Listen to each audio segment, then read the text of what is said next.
الحمد لله وكفى وسلام على عباده الذين اصطفى أما بعد فأعوذ بالله من الشيطان الرجيم بسم الله الرحمن الرحيم إنما أموالكم وأولادكم فتنة والله عنده أجر عظيم صدق الله العظيم.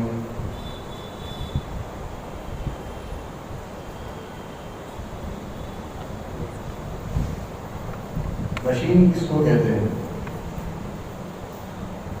انگریزی میں اگر مشین کی ڈیفینیشن اور تعریف دی جائے تو مشین کہتے ہیں anything that reduces human effort. ہر وہ چیز جو انسانی محنت اور مشقت کو کم کر دے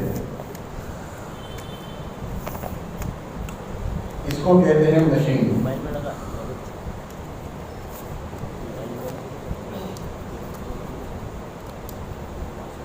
ظاہر سی بات ہے کہ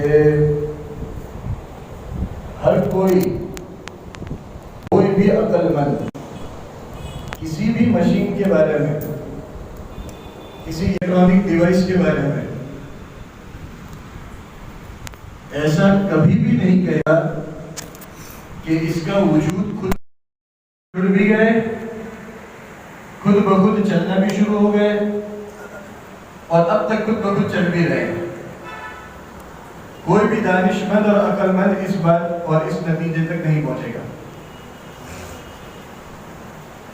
یقیناً جب مشین چل رہا ہے، یقیناً جب مشین کو چلایا گیا ہے اور بنایا گیا ہے تو اس مشین کا میکر اور بنانے والا بھی ضرور ہوگا. اللہ تبارک و تعالیٰ نے اس دنیا کو وجود دیا ہے، سب سے بڑی دلیل اس کی یہی ہے. اللہ تبارک و تعالیٰ نے اس دنیا کو وجود بخشا. رنگینیوں سے بھری ہوئی دنیا، ہر طرح کے عجوبے سے بھری ہوئی دنیا. ہمارا خود بدن ایک عجوبہ ہے، قدرت کا کرشمہ ہے. یہی اس بات کی طرف رہنمائی کر دیتا ہے اور عقل مند اگر ذرا سا اپنا دماغ لگائے تو اس نتیجے تک پہنچ جائے گا کہ اللہ تبارک و تعالیٰ نے اس دنیا کو بنایا ہے. ایک ذات ہے جس نے اس دنیا کو وجود بخشا ہے. البعرة تدل على البعير وآثار الأقدام على المسير والسماء ذات أبراج والأرض ذات فجاج فكيف لا تدل على اللطيف الخبير. سبحان اللہ. شاید کیا خوب کہتا ہے، البعرة تدل على البعير.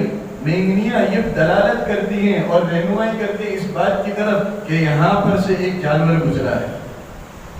وآثار الأقدام على المسير، اور پیروں کے نشان یہ بتلاتے ہیں کہ یہاں سے کوئی نہ کوئی چل کر گزرا ہے.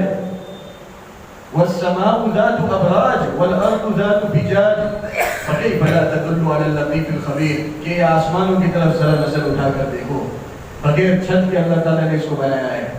زمین کو دیکھو، ایسے ایسے راستے پیدا کیے جہاں سے تصور بھی نہیں ہو سکتا. یہ سب باتیں اللطیف اور الخبیر پر کیسے رہنمائی نہیں کر سکتے؟ یہ بتلاتے ہیں کہ یقیناً کوئی بنانے والا موجود ہے.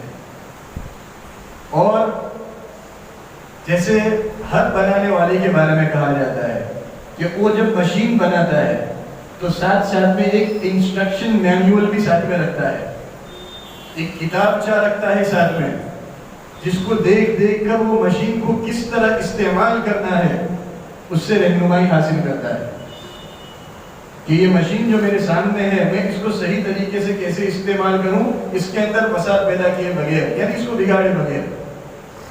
ایک انسٹرکشن مینیول بھی ساتھ میں رکھی دیتا ہے. ٹھیک اسی طرح اللہ تبارک و تعالیٰ نے بھی جب دنیا کو پیدا کیا اور دنیا کو بنایا تو اللہ تبارک و تعالیٰ نے کتابوں کو اتارا، انسٹرکشن مینیول گویا اتارے، جن کے ذریعے اللہ تبارک و تعالیٰ نے ہمیں بتلایا کہ اس دنیا میں آنا ہے اور اس دنیا میں میرے مطابق کام کرنا ہے، میں جن باتوں کا حکم دوں ان باتوں کو بجا لانا ہے، جن باتوں سے منع کروں اور روکوں ان باتوں سے رک جانا ہے۔ لیکن دنیا میں جب کوئی مشین تمہیں دیتا ہے یا تم کسی مشین کو خریدتے ہو تو انسٹرکشن مینیول تو ساتھ میں آتا ہے، لیکن اس کو کس طرح چلانا تمہیں خود پڑھ کر سیکھنا پڑتا ہے، کوئی سکھانے والا ساتھ میں نہیں ہوتا، خود اپنے عقل کے مطابق اس کے مطابق فیصلہ کرنا ہے۔ لیکن چونکہ دنیا اللہ تبارک و تعالیٰ نے بنائی ہے اور کمپلیکس بنائی ہے، کوئی معمولی سی چیز نہیں ہے، تو اس دنیا کے اندر کس طرح تمہیں رہنا ہے ہر چیز ڈیٹیل کے ساتھ تمہاری عقل وہاں تک پہنچ نہیں سکتی۔ گویا شریعت اگر نہ آتی تو تمہیں اللہ تبارک و تعالیٰ کی عبادت کیسے کرنی ہے وہ نہیں پتا چلتا، تمہیں نماز کیسے پڑھنی ہے وہ تمہیں معلوم نہیں ہوتا۔ کہ قرآن کریم میں نماز پڑھنے کا تو حکم ہے لیکن اس کا طریقہ بتایا نہیں گیا ہے، تو اس کے لیے ایک معلم کی بھی ضرورت ہے، ایک سکھلانے والے کی بھی ضرورت ہے جو ہمیں اس بات کی رہنمائی کرے اور اس بات کی طرف راہ دکھلائے کہ نماز پڑھنی ہے تو کس طرح پڑھنی ہے، روزے رکھنے ہیں تو کس طرح روزے رکھنے ہیں، حج کس طرح ادا کرنا ہے، ہر چیز تفصیل کے ساتھ بتا دی۔ گویا اللہ تعالیٰ نے دنیا کو پیدا کر کے انسٹرکشن مینیول بھی بھیجا اور ساتھ ساتھ میں ہر زمانے میں معلم بھی اللہ تبارک و تعالیٰ نے پے در پہ بھیجے، رسولوں کو بھیجا۔ رسولوں کی ان کڑیوں کے اندر آخری کڑی جو ہے وہ ہمارے نبی آقا نامدار صلی اللہ علیہ وسلم حضرت محمد مصطفیٰ صلی اللہ علیہ وسلم کو بھیجا۔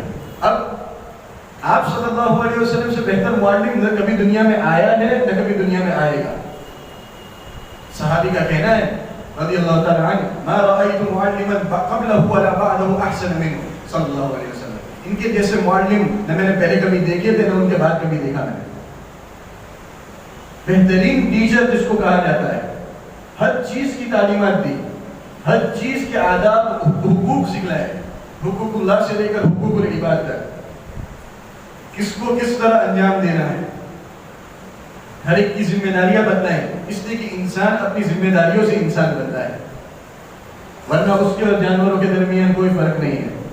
اس لیے کہ جانور بھی بے ذمہ دار ہوتے ہیں، ان کے اوپر کوئی کسی طرح کی کوئی ذمہ داری نہیں ہوتی۔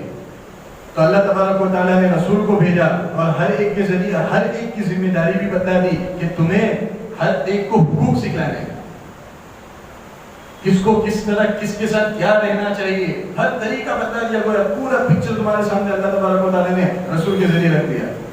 ماتحت کے ساتھ کس طرح رہنا ہے، تمہارے یہاں کام کرنے والے ہیں ان کے ساتھ تمہارا سلوک کیسا ہونا چاہیے،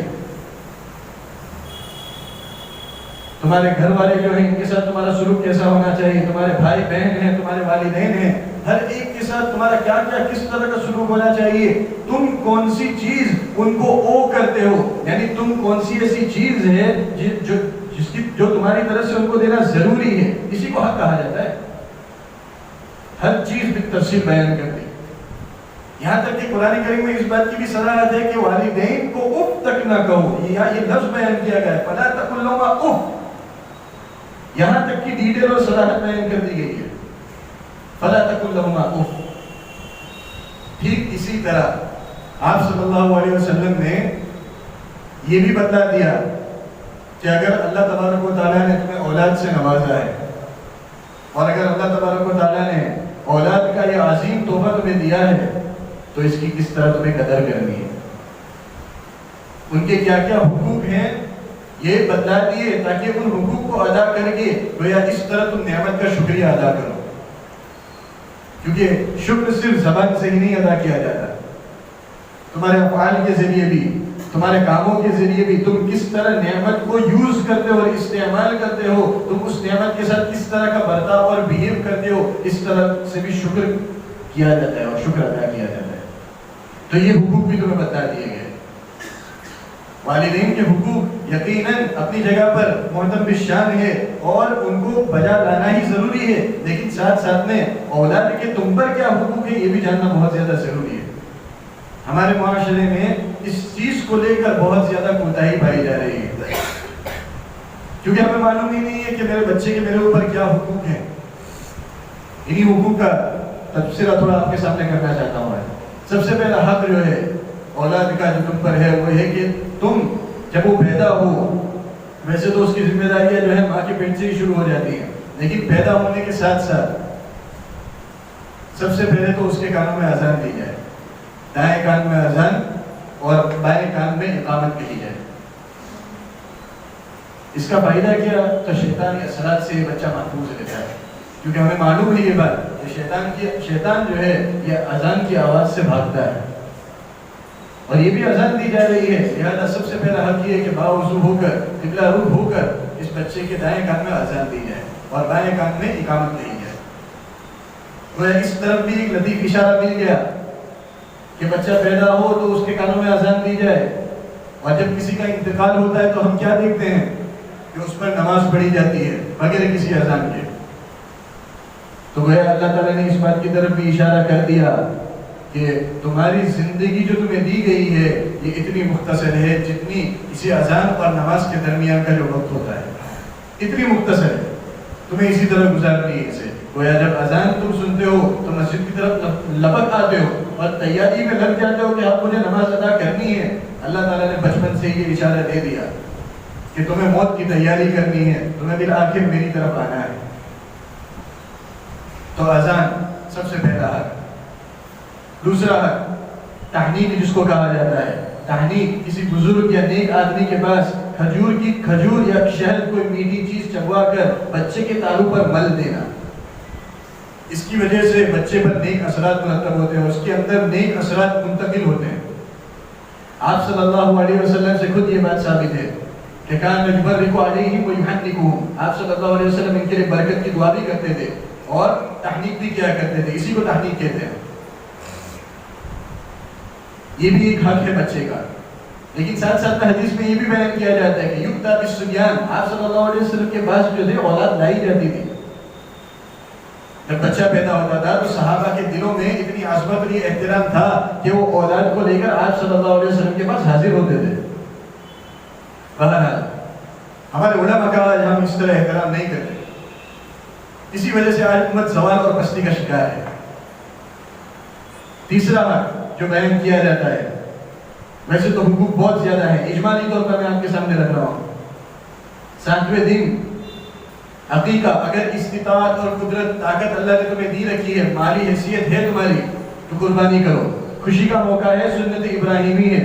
اگر استطاعت ہے، دیکھو لازم نہیں ہے، قربانی کرو بچے کی طرف سے، لڑکا ہے تو 2 بکرے یا بکریاں، اور لڑکی ہے تو 2 بکرے، 1 بکرا 1 بکری، خوشی کے اظہار کے طور پر۔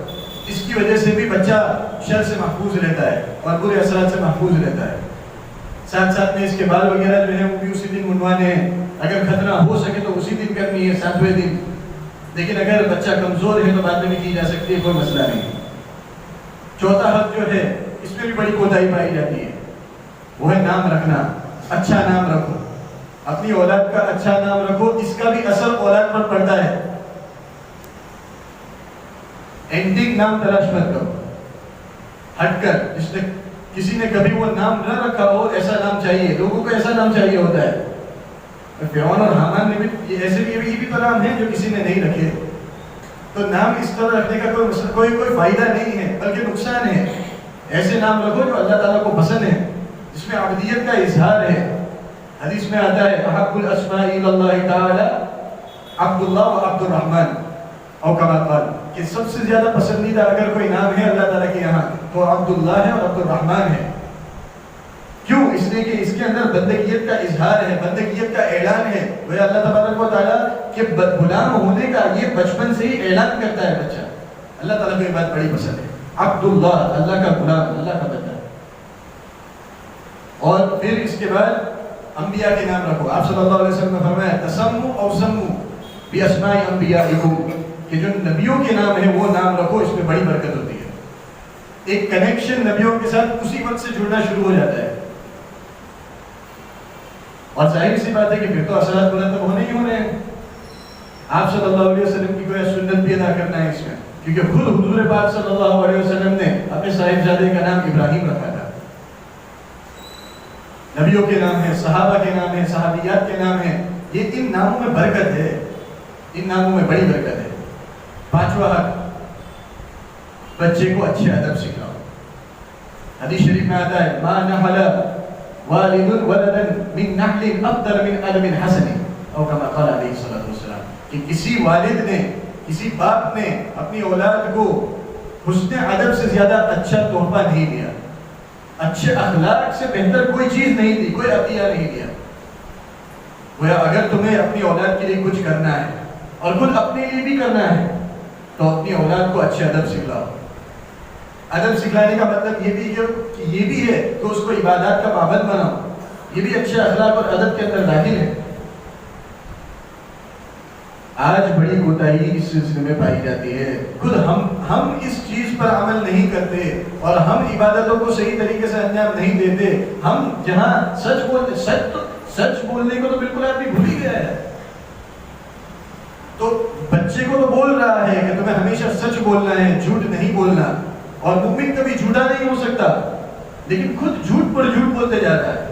اور بچہ یہ دیکھتا ہے، بچہ کاپی کرتا ہے، بچپن کی حالت سے وہ دیکھتا جا رہا ہے کہ یہ میرے والد صاحب جو ہے وہ جھوٹ بولتے جا رہے ہیں اور وہ جھوٹ بول رہے ہیں۔ یہاں تک کہ ایک مفتی صاحب کا واقعہ سامنے آیا کہ وہ گھر پر گئے تھے ملاقات کے لیے، علماء تو قریب ہونا چاہتے ہیں، تم ہی علماء سے دور بھاگ رہے ہو، تو علماء مفتی صاحب جو تھے یہ گھر گئے تھے کسی سے ملاقات کرنے کے لیے۔ اب وہ آدمی ملنا نہیں چاہتا تھا تو سیدھا کہتا تھا بھائی مجھے ملنا نہیں ہے۔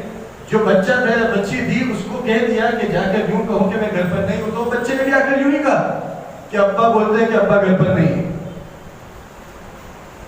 اب ہم ہی سکھا رہے ہیں کہ ان کو کس طرح جھوٹ بولنا ہے، کب جھوٹ بولنا ہے، تو پھر وہ جھوٹ ہی بولے گا، تمہاری بربادی کا سبب بنے گا وہ۔ اس لیے خود اپنے ایکشنز کو سدھارو، اپنی جو افعال ہیں، جو اعمال ہیں ان کو سدھارو، خود بخود بچہ نیک بن جائے گا اور اچھے ادب اس کے اندر منتقل ہو جائیں گے۔ اس کے لیے ایک اچھا رول ماڈل بنو، اور تمہیں آپ صلی اللہ علیہ وسلم کو رول ماڈل بنانا ضروری ہے، تاکہ اگر تم آپ صلی اللہ علیہ وسلم کے نقش قدم پر چلو گے تو تمہارے حضور صلی اللہ علیہ وسلم کے طریقوں کو فالو کرنے کی برکت سے وہ بچہ بھی تمہیں فالو کرے گا اور پھر آخر آپ صلی اللہ علیہ وسلم تک پہنچ جائے گا۔ کیونکہ مسئلہ اصل میں یہیں پر آ کر اٹک جاتا ہے، ہم نے آپ صلی اللہ علیہ وسلم کو رول ماڈل نہیں بنایا، لوگوں کی نقل ہم اتار رہے ہیں تو فلم اسٹار اور اداکاروں کی نقل اتار رہے ہیں، اور پھر ہم بچے سے امید رکھتے ہیں کہ اسے قرآن اچھا پڑھنا آ جائے، اسے نمازیں پڑھنے، نمازوں کا پابند ہو جائے۔ آپ نے انسٹاگرام اور فیس بک جیسی چیزیں اس کے ہاتھ میں دے رکھی ہیں، سوشل میڈیا پر صرف اور صرف بے حیائی اور فحاشی کا عالم ہوتا ہے، اور وہ یہی سب چیزیں دیکھتا رہتا ہے، تو پھر اس کے اندر یہ سب کیسے آئے گا؟ خود آپ کو پہلے سدھرنا پڑے گا۔ آپ کو جو آپ کا بچہ ہے وہ ممک کرتا ہے اور کاپی کرتا ہے بچپن ہی سے، یاد رکھو کہ آپ کے لیکچرز اور آپ کا جتنا اس کو سنانا یہ اثر انداز بالکل نہیں کرتا، یہ اثر اس کا بالکل نہیں ہوتا، آپ کے ایکشنز کا اثر اس پر ایک الگ ہوتا ہے، جو آپ کرتے ہو اس کا نتیجہ اس پر ایک الگ ہی ایک جادو سا اثر لگتا ہے۔ کیونکہ بچپن کا جو عالم ہوتا ہے، ابتدائی 10 سال ہوتے ہیں، بچہ بڑا مجبور ہوتا ہے اور وہ یوں سمجھتا ہے کہ میرے والد اور میری والدہ کے سوا کوئی دنیا ہی نہیں ہے، لہذا ہر چیز بھی ان کو کاپی کرتا ہے۔ اور یاد رکھو کہ اگر ان 10 سالوں میں وہ بن گیا تو بن گیا، پھر بہت زیادہ مانگنا مشکل ہو جاتا ہے، لکڑی سوکھ جاتی ہے، اس کے بعد پھر اگر تم موڑنے جاؤ گے تو وہ ٹوٹ جائے گی، اس لیے جب لکڑی گیلی ہو تبھی اس کو جس طرح تم موڑنا چاہو اور مڑوڑنا چاہو تم مڑوڑ سکتے ہو، اپنے سانچے میں اس کو ڈھال سکتے ہو، لیکن جیسے کہ بتایا رول ماڈل غلط بنا دیا ہے لوگوں نے۔ آپ صلی اللہ علیہ وسلم کو آئیڈیل بنانا چاہیے، حضور پاک صلی اللہ علیہ وسلم کے مطابق تمہیں خود کو عمل کرنا ہے اور بچوں کو بھی عمل کروانا ہے، اور ان کو رول ماڈل کوئی کس طرح نہ بنائے۔ حضور پاک صلی اللہ علیہ وسلم ہر اعتبار سے کامل، ہر اعتبار سے اتباع کے لائق، تو اللہ تبارک و تعالیٰ نے حسن صورت کے ساتھ ساتھ حسن سیرت سے بھی نوازا۔ قاضی مطیع اللہ دعوت برکاتہ اشعار کو نقل کرتے ہیں، بڑا پیارا انداز ہے، کس طرح نقل کرتے ہیں حضور پاک صلی اللہ علیہ وسلم کے بارے میں۔ چہرہ ہے کہ انوار دو عالم کا صحیفہ، آنکھیں ہیں کہ بحرین تقدس کے نگی ہیں، باتیں ہیں کہ طوبا کی چٹکتی ہوئی گلیاں، لہجہ ہے کہ اسلام کی زباں بول رہی ہے، خطبے ہے کہ ساون کے امڑتے ہوئے بادل، قراءت ہے کہ اسرار جہاں کھول رہی ہے، یہ دان یہ شیراز شبنم کے تراشے، یاقوت کی وادی میں دمکتے ہوئے ہیرے، شرمندے تابے لب دندان پیمبر، حرف متلافانی خامہ بسنیرے۔ یہ شکر کے سجدے ہیں کہ آیات کی تنزیل، یہ آنکھ میں آنسو ہے کہ الہام کی رمجم، کہنے کو تو ملبوس بشر اوڑھ کے آیا، کہنے کو تو ملبوس بشر اوڑھ کے آیا، لیکن تیرے احکام فلک پر بھی چلے ہیں۔ انگلی کا اشارہ تھا کہ تقدیر کی ضربت، مہتاب کے ٹکڑے تیرے قدموں میں گرے ہیں۔ کہنے کو تو پاکوں پہ گزری تیری راتیں، اسلام مگر اب بھی نمک کھا رہے تیرا۔ تو نے ہی سکھائی تمیز من و یزداں، انسان کی گردن پہ صدا بار ہے تیرا۔ کہنے کو تیرا فقر تیرے فخر کا باعث، لیکن تو سخاوت کے سمندر کا کنارہ۔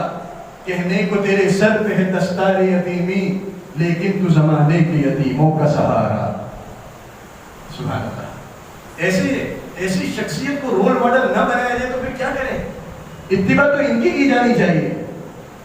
اللہ تعالیٰ نے کہا فَاتَّبِعُونِي يُحْبِبْكُمُ اللَّهُ، ان سے کہہ دو کہ اگر میری محبت چاہتے ہیں تو آپ کے پیچھے پیچھے چلیں اور کسی کے نہیں، میری محبت انہیں مل جائے گی۔ تو سب سے بڑی جو کوتاہی ہمارے زمانے میں پائی جاتی ہے وہ اسی سلسلے میں پائی جائے کہ ہماری اولاد کو ہم نے ہمارا مین مقصد نہیں بنایا کہ ان کو سب سے بڑا صدقہ جاریہ تمہاری اولاد ہے، سب سے بڑا صدقہ جاریہ۔ لوگ یہاں وہاں پیسے خرچ کرتے ہیں، اپنی اولاد پر محنت کرو اور حکمت کے ساتھ، دانائی کے ساتھ، کس طرح کب کس موقع پر کیا کرنا ہے، ہر چیز کو مد نظر رکھتے ہوئے اس کے ساتھ بات کرو، وقت لگاؤ۔ وقت لگانا ہے تو یہاں پر بھی لگاؤ۔ تمہاری اولاد کے ساتھ تمہارا کنیکشن جتنا مضبوط ہوگا، اپنی اولاد کے ساتھ تمہاری باتیں شیئر کرو، اس نیت سے نہیں کہ تمہارے جو پرابلمز ہوں گے وہ بچہ سولو کر سکے گا اور اس کا حل نکال سکے گا، نہیں۔ یہ بیوقوف ہے جو آدمی ایسا سمجھتا ہے کہ میری اولاد جو ہے مجھے اپنے پرابلمز کا حل بتائے گی، نہیں۔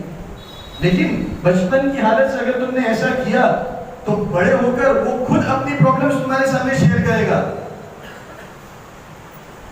اور اگر تمہارے سامنے ایسی کوئی بات آئے لڑکی یا لڑکی کی جانب سے تو اس کی طرف توجہ دینی چاہیے، سوچنا چاہیے کہ میں یہ جو کام کر رہا ہوں اس میں اس کا فائدہ ہے یا نہیں، اس کی بات بھی سمجھو، تھوڑی اس کی بات بھی لو، اپنی ہی چلاتے مت رہو۔ کنیکشن، ایک طرح کا کنیکشن پیدا کرو، بہت زیادہ ضروری ہے۔ آج جو لڑکا ہوتا ہے اپنے باپ سے کسی بات کو کہنے میں ہچکچاتا ہے، بلکہ اگر کچھ کر بھی لے، کچھ حرکت اس سے سرزد ہو جائے تو سب سے پہلے بتائے گا اپنی ماں کو، اور پھر ماں کو بھی یہ کہے گا کہ ابا کو مت بتانا، یعنی ماں کو یہ کہے گا ابا کو مت بتانا۔ حالانکہ یوسف علیہ السلام کی قصے سے ہمیں کس بات کا سبق ملتا ہے؟ ابتدائی حالات تھے، حضرت یوسف علیہ السلام کا بچپنا تھا، ہمیں کس بات کا سبق ملتا ہے؟ سب سے پہلے خواب کا تذکرہ حضرت یوسف علیہ السلام نے کس سے کیا تھا؟ اپنے والد صاحب سے کیا تھا۔ ہمیں اس سے سبق ملتا ہے، قصے بڑے قصے نہیں ہوتے قرآن کریم میں، اسباق کا مجموعہ ہے، خزانوں کا ڈھیر ہے، اس سے ہمیں حاصل کرنا ہے۔ ہمیں بھی یہ کنیکشن اپنی اولاد کے ساتھ بنانا ہے۔